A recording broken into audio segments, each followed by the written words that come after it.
we are tackling Filecoin, but on the AI side, tackling like Chainlink, but on the AI side, right?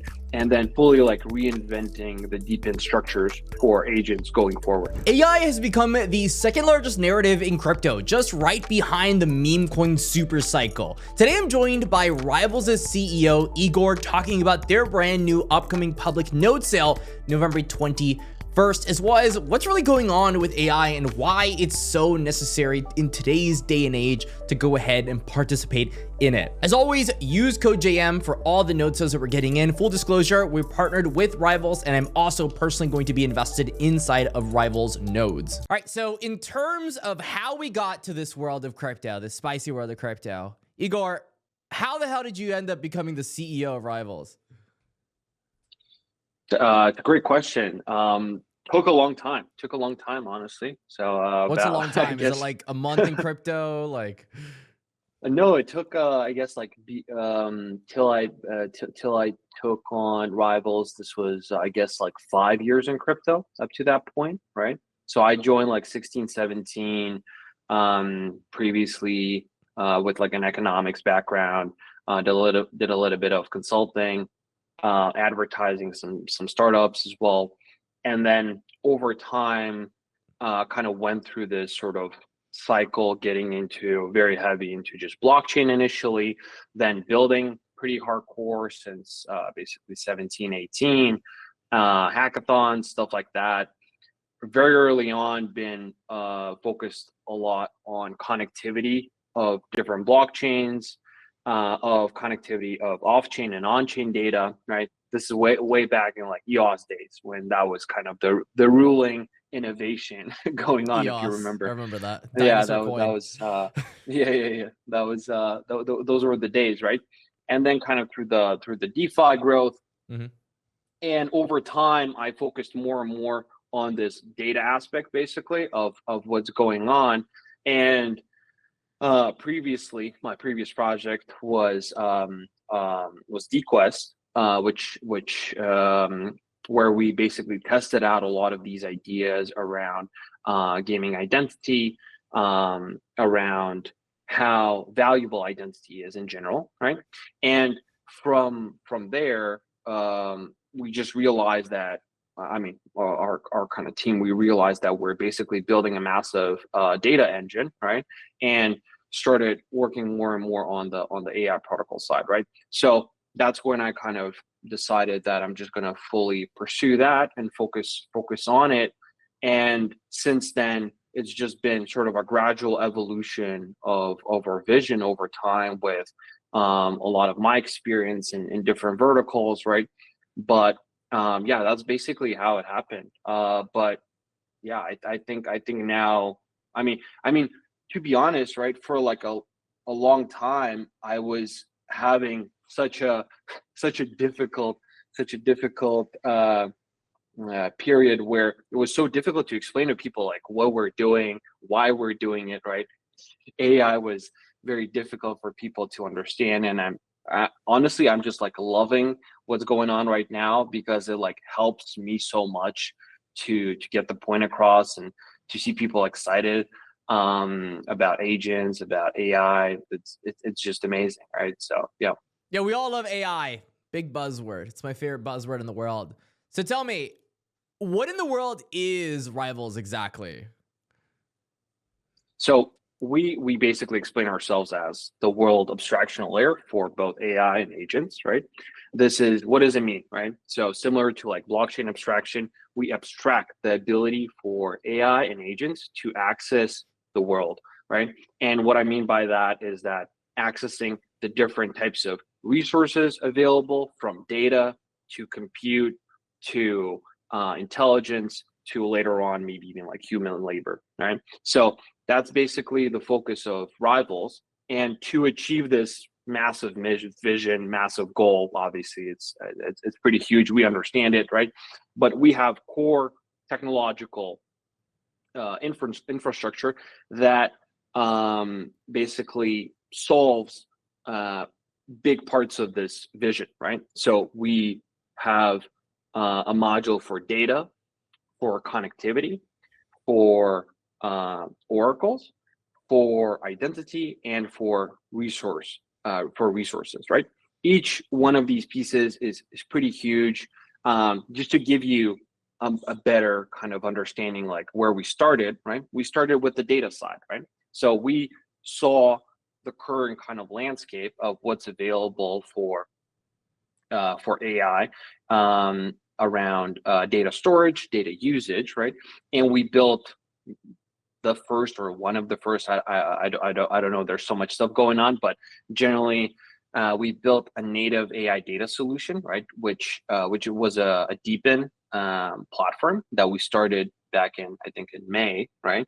And we've since grown that to over 2.5 million, I think, connected community nodes with about 200,000 daily active ones, providing I think somewhere like close to 3 or 4 exabytes of available data.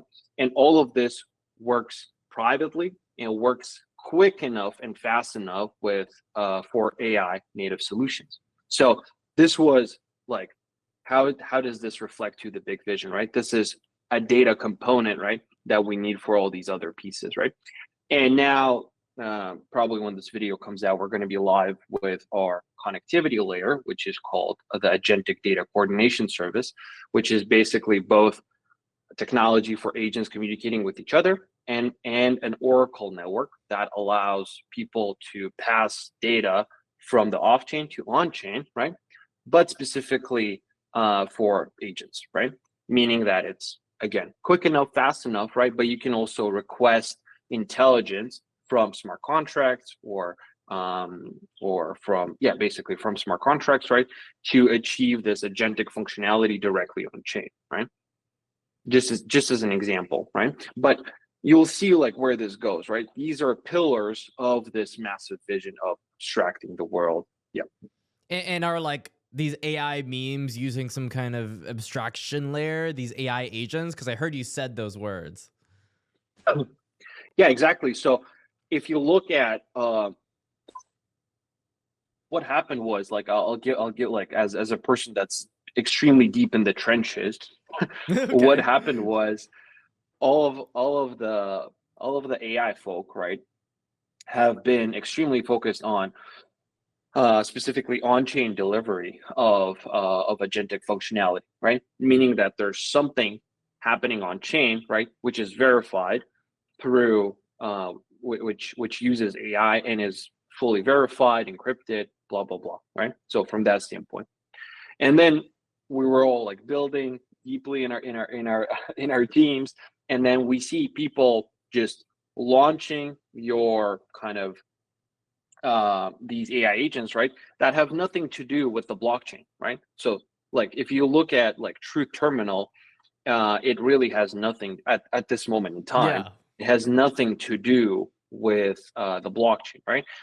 Maybe let's say from some mimetic function, right? there's some deeper meanings there, but that's like a philosophical connection rather than a more native one, right? So what you have right now is you have this layer of really Web 2 agents, right, that are expressing and communicating themselves in the world of social media, right?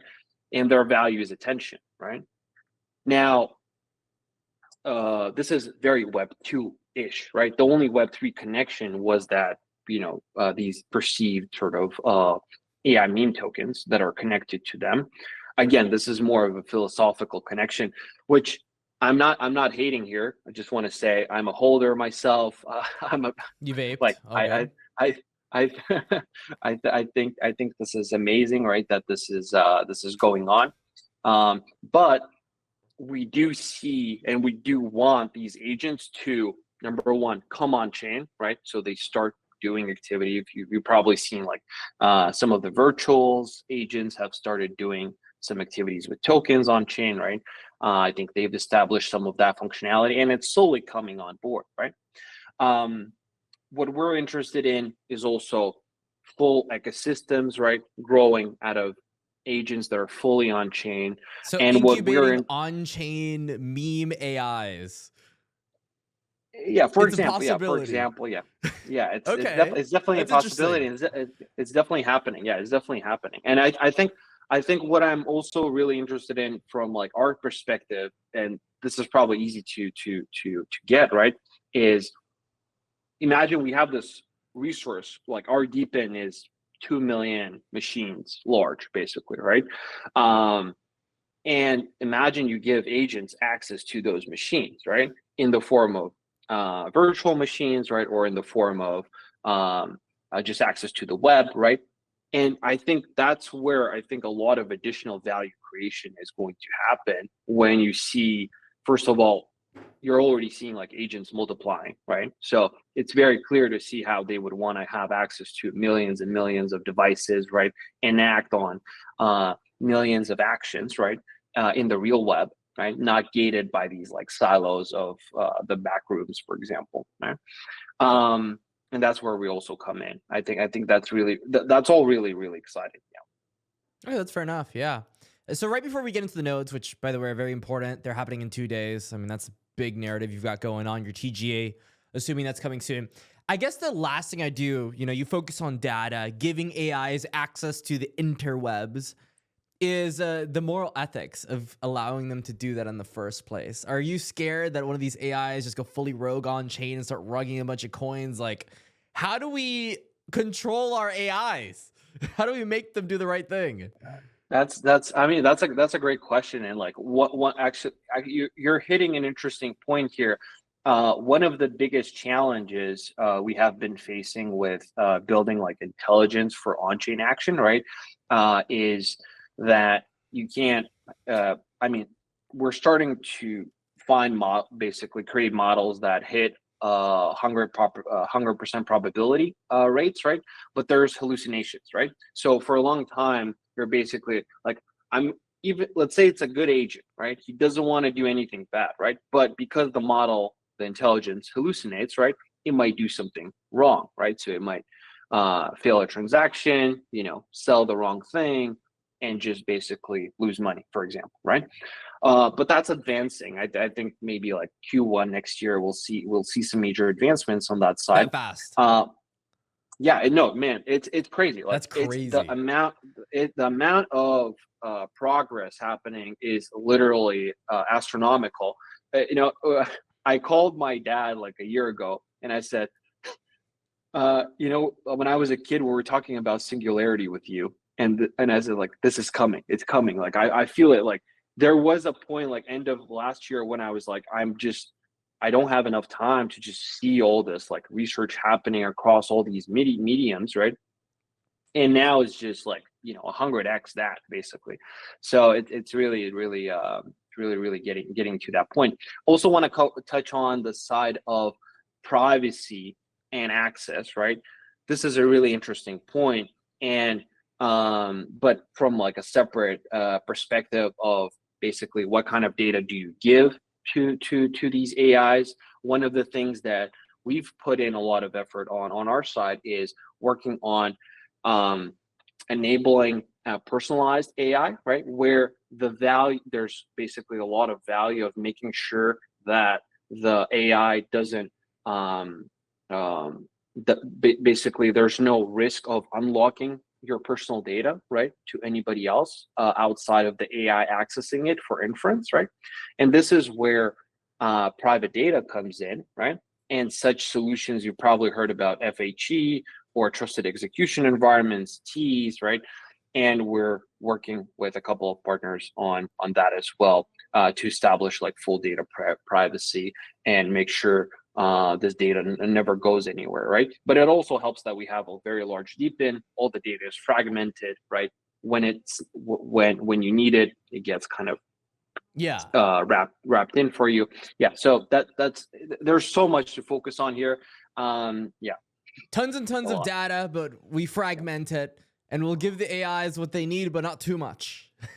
Correct. Okay, yeah, cool. Yeah, we'll see where it goes. Hopefully it's the right direction. I mean, Rivalz is going to be a big part of that. So tell me, why are we doing nodes? Because I know you've been doing a lot of marketing on nodes. I mean, over the past couple months, it's been kind of dead for the node space. All of a sudden, now there's 1 billion node sales. The market's doing crazy. Bitcoin hit all-time highs today. Why are you doing node sales personally? So for us as creators, first of all, of an extremely large deep-end network, right? Second of all, of creators of a very large Oracle network coming, and then pretty soon we'll also have a large network of general resource orchestration and management. So just to put it simply, there's three extremely large networks we're building. Each one is going to have thousands or millions of actors, right? In which there's specific ways you can build crypto economic incentives, right? And one of the core incentives, right, for this is creating a set of validators, right?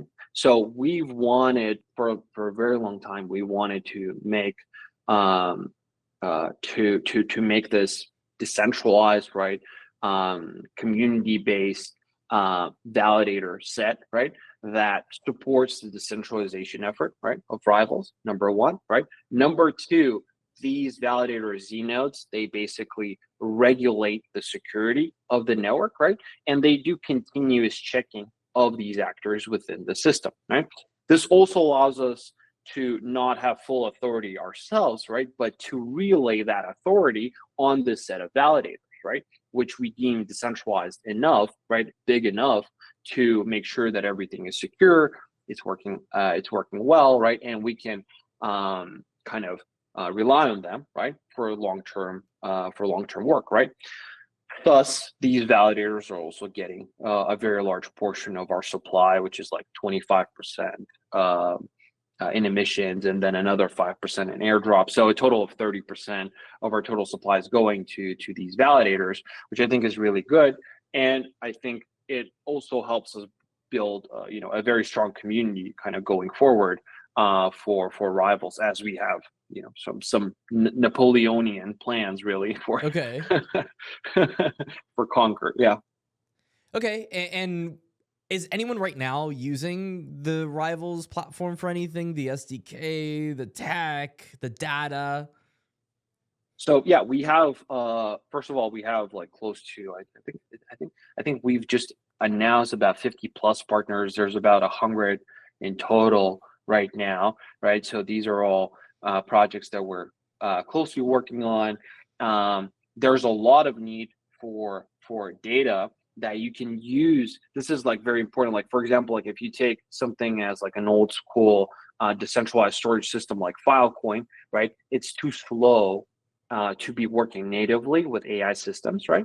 So there's a lot of demand for data that can stay private and work natively with AI stuff, right? So we have a lot of demand from basically a whole bunch of companies within Web3, also growing on the Web2 side. Who are like the biggest companies? So on the side of Web3, probably like the largest like partnerships we've established was Aether. They're kind of on the compute side, right? So we're cooking some interesting integrations and collaborations there on that front, right? With Chainlink, we're also working, right? They're actually a big addition to our Oracle system as well. And there's really a bunch of other ones in there, right? So the data space constantly gets used, and then we have I'll just give you a couple interesting phenomena, like not phenomena, I guess, like examples, right? We have our own incubator, which is called Rivalz Alliance.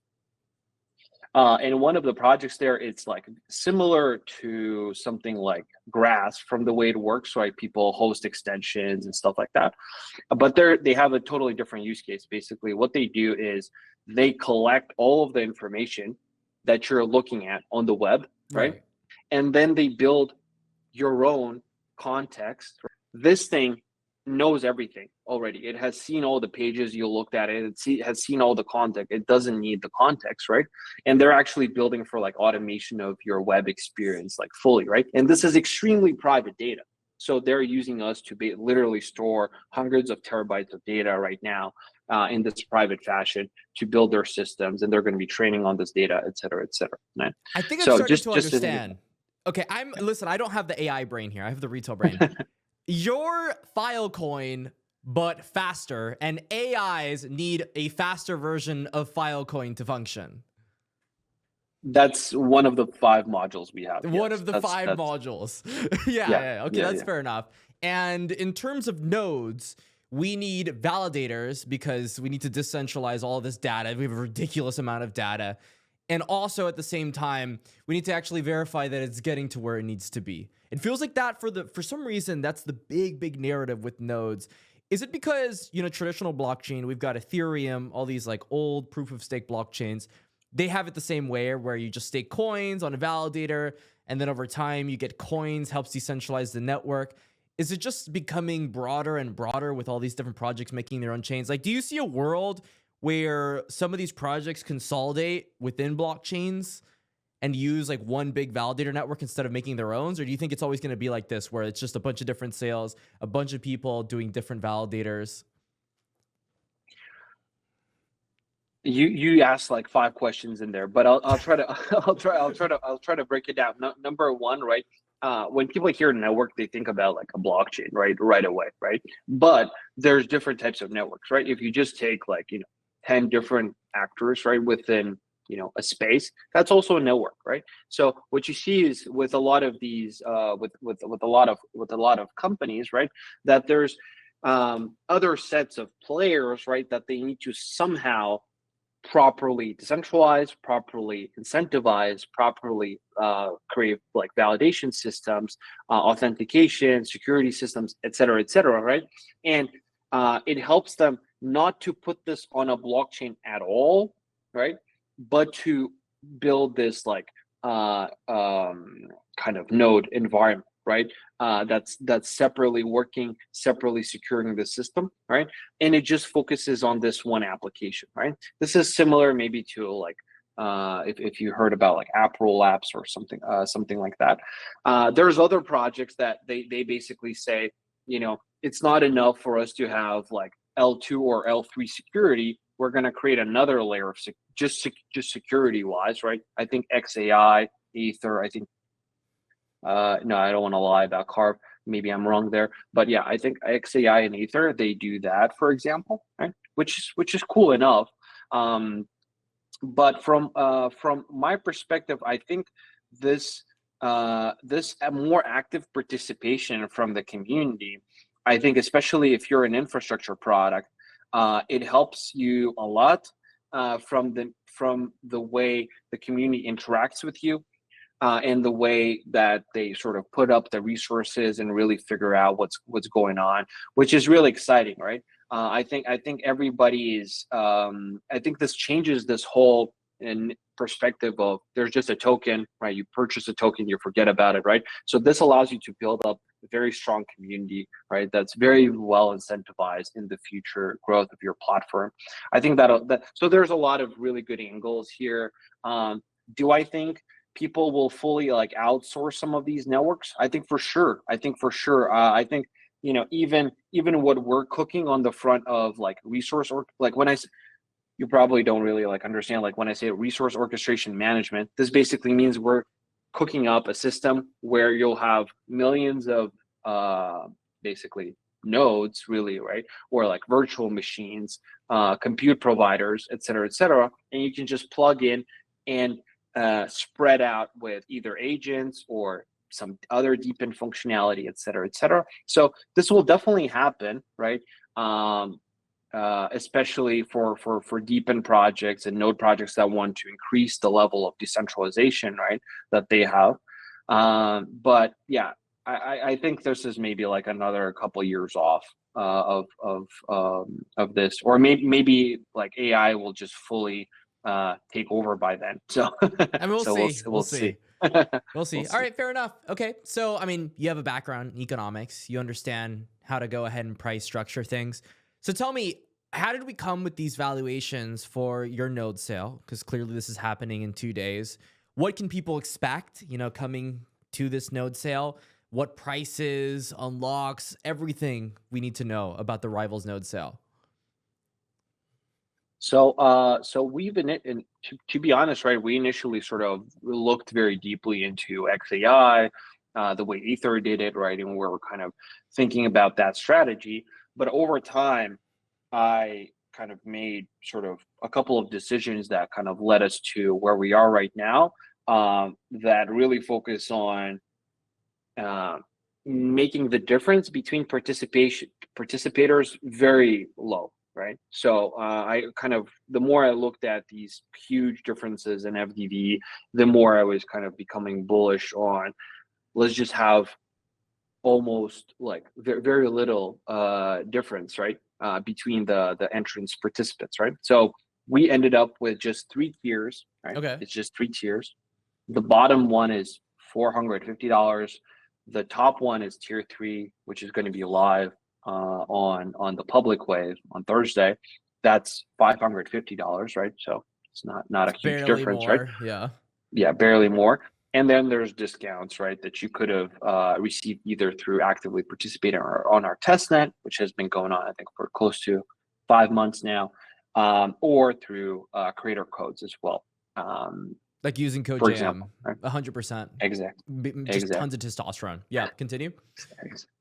Exactly. So, and for me, it was important that there's a very large amount of our supply that gets distributed, right, to these early participants of our community, which we basically, as I mentioned, it's like 25% on 2-year emissions, plus there's a 5% airdrop, right? So this created this, I think, pretty good standard, right, of getting a healthy unlock, right, at launch, so that we have most of the liquidity of tokens, right, not on the investor side, which we've had like multiple rounds. We had some great VCs participate, such as Delphi Digital, Z Prime, D1, X21, Fourth Revolution Capital. There's a bunch.